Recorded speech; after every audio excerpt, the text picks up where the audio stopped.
Okay, so magandang araw po sa inyong lahat. Ngayon ay mag-unbox po tayo ng anti-slip na screwdriver. Ito po ay ginagamit doon kapag na-lost thread na yung screw. Mahirap nyo na pong alisin. Ngayon gagamitan po natin ito. Yun po ang solusyon kung bakit tayo bumili nito.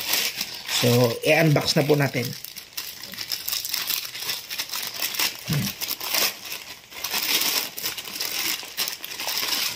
Ayan. So, ito na po siya, oh.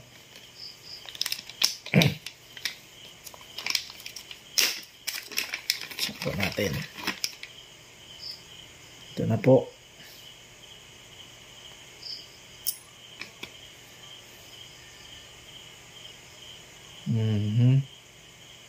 Kung inyo pong napapansin, ay may mukuan po siya.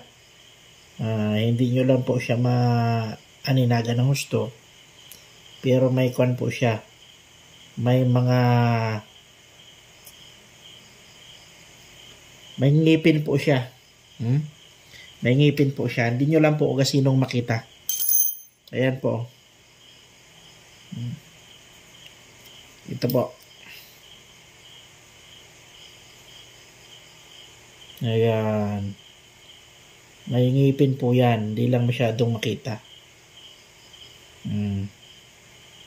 Yun po ang magiging daan para kanyang mabunot yung mga screw na lost thread na. Balikwan po ito. Dalawa po yung binili natin. Dahil para hindi tayo logi sa shipping fee. Logi tayo sa shipping fee kapag isa lang ang binili natin. Kaya halos magkaparehas lang po ito eh. Halos magkaparehas lang po yan. So kinuha na natin para hindi tayo lugi.